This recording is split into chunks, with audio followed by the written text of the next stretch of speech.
Chopin's Nocturnes are some of his most renowned works for solo piano, consisting of 21 pieces in 8 different opuses composed between 1827 and 1848. The word nocturne is French for nocturnal and came to describe musical compositions inspired by images of the night, moon, stars, and the intimate atmosphere associated with evening time. Do you want some moonlight? Well, I will play the Nocturne in F sharp.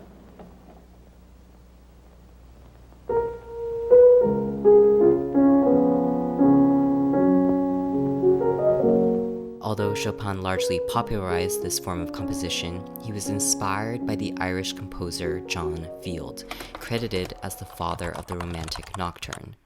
Field's use of a cantabile right-hand melody played over a left-hand accompaniment of broken chords heavily influenced Chopin's own nocturnes. Despite often being compared to Field, Chopin still managed to retain his own distinctive bel canto style, one in which Field patronizingly described as sickroom talent. In fact, Field wasn't the only one who felt this way. Chopin's nocturnes at the time were met with mixed reactions from critics, surprisingly so considering that these works are some of the most popular and beloved pieces in piano repertoire today.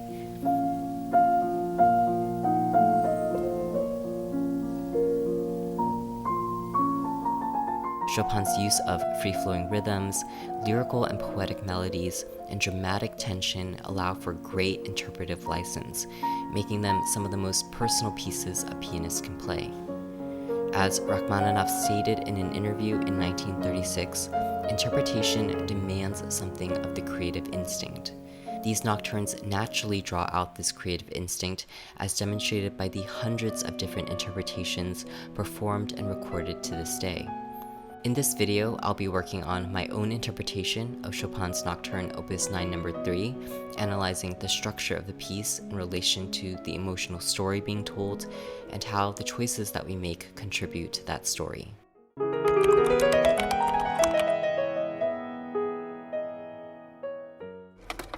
So I prepared some notes that I'm going to reference in preparation for this video because I've never really had to explain or talk about my interpretation process before in a way that other people can understand.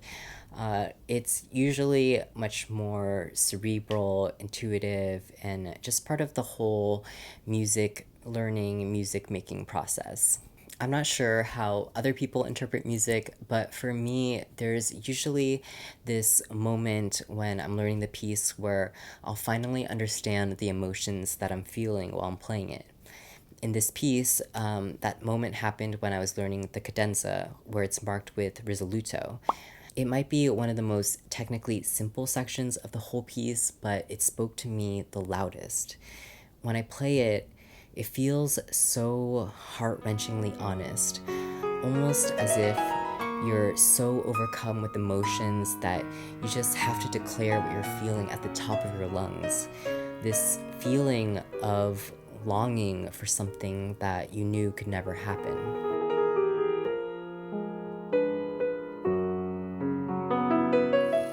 What comes before this cadenza is actually a reprise of the opening, so playing and repeating the opening melody again felt like a nostalgic memory to me. You know, when you think back on old memories, even the good ones sometimes make you feel sad because those joyful times are over and they may never happen again. That feeling of loss and sadness is what I felt in the cadenza. That's when it all clicked for me. The structure of this piece is an ABA form. So it starts with this very playful, joyful melody that transitions into a turbulent agitato section, and then it returns back to the opening melody again before concluding with the cadenza. I see the opening like painting the initial picture or setting the scene of what happened. There are moments of playfulness, fun, optimism, but that comes crashing to an end as represented by the agitato section. Then when the opening melody repeats again, it's kind of like reliving those good times, but this time they're only in your memory. So you're overcome with this feeling of loss or longing for something that may never happen again, which is what I felt so strongly in my initial moment of inspiration. Having this emotional framework not only will make the piece feel more personal to me and bring specific memories to my mind as I'm playing it, but it will also act as kind of a guide for my interpretation. Since I know what emotions I want to express in each section, I can make specific choices that will help emphasize those feelings.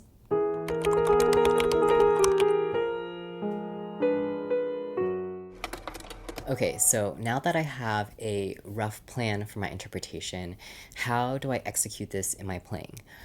I thought we could look at the opening melody and the reprise of it at the end as an example because they're essentially the same notes with a few bars that are different, but this will make it even more obvious to hear and feel the difference depending on the choices that I make. By choices, I mean the dynamic level, the timing, which includes tempo, rubato, and phrasing, and the tone, or the quality of the sound.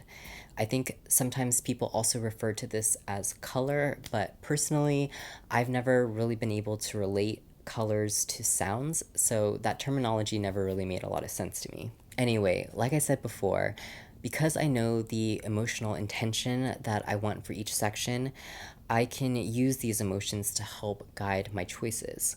For the beginning, I want it to sound playful, optimistic, and tender. For the end, I want it to sound nostalgic, bittersweet, and longing.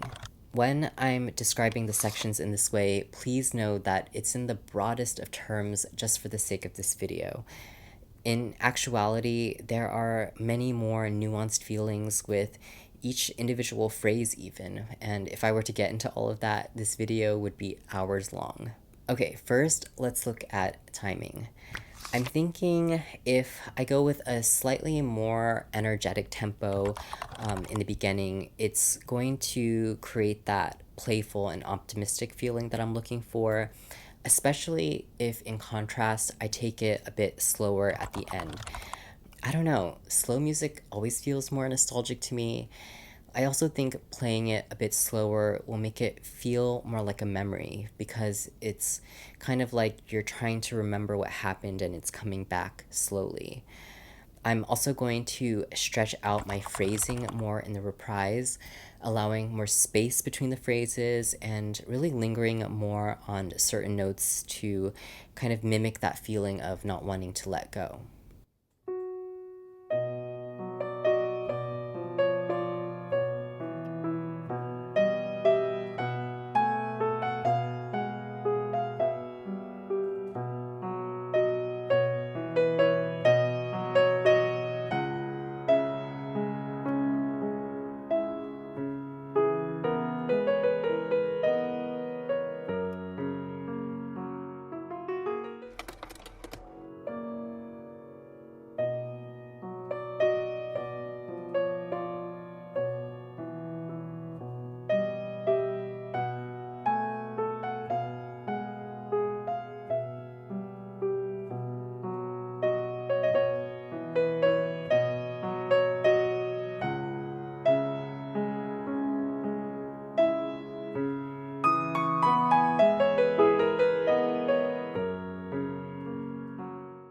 Something that helps me come up with ideas for phrasing is my breath. I like to think of each phrase as a sentence or lyrics of a song. So, just like when we speak or sing, there are going to be places where you're naturally going to breathe. If I pay attention to these moments, I can kind of play along with my breath, if you will. Like if I were to take a deep breath in on a rest or a long note, I'll play the next note when I breathe out. It kind of feels like you're breathing with the music and it's very synergistic. Your body, your mind, and the music are all in alignment.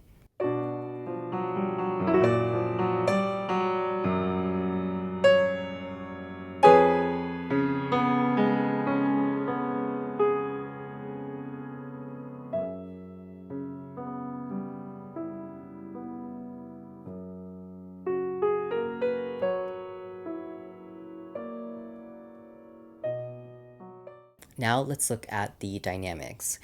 So, of course, there are already dynamics marked in the score, which is really helpful. But even though it says forte or piano, there are many different levels of forte and piano, so a choice still needs to be made. For example, even though both the beginning and the end are marked as piano, I can choose a different level of piano to create the effect that I'm looking for. Both are still going to be played softly, but I think going even a level softer in the reprise will help it feel further away, kind of like a distant memory.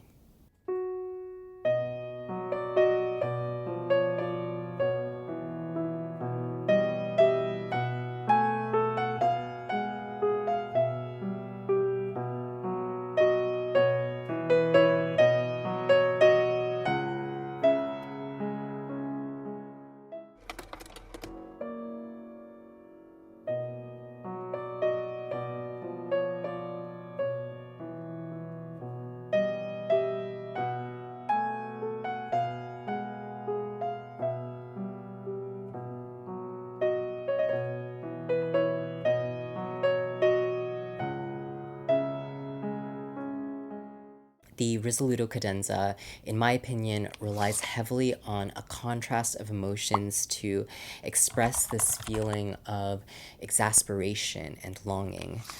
The way it crescendos, it's like all of this emotion being built up inside of you until you can't contain it anymore and it comes bursting out in this honest declaration, played con forzo. It builds to this climax as indicated with an accent. And then when I immediately bring the dynamics back down to piano again, that contrast of dynamics really emphasizes the feelings I'm trying to express here, almost like reluctant acceptance.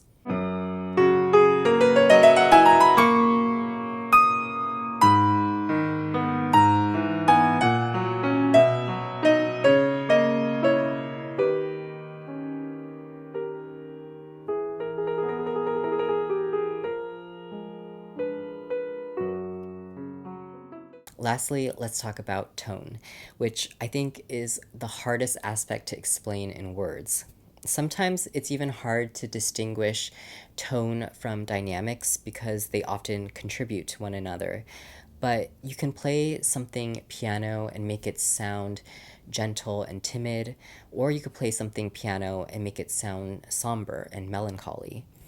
I'm essentially talking about the quality of the sound or the character that it has and the atmosphere that it creates. It's really hard to describe this in words because it's more of a feeling. I think it's even hard to pick up in recording sometimes, but it's much more obvious in real life because of the way the sound interacts with the air and then it creates this kind of atmosphere. For this piece, I want the tone in the opening to be bright, light, open to emphasize the optimistic feeling, whereas the tone in the reprise will be softer, more distant, and blurry to emphasize the nostalgic feeling.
Something that really helps me with tone is using imagination or imagery. Sometimes the sounds will bring specific images to my mind, like bells or something in nature. Like at the very end, where it switches to adagio, it almost sounds like twinkling stars to me. So I try to keep that image in my mind as I'm playing and try to mimic that quality with the sound.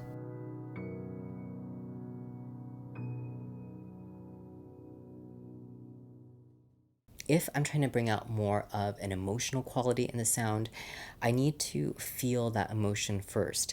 And when I do, my body will respond.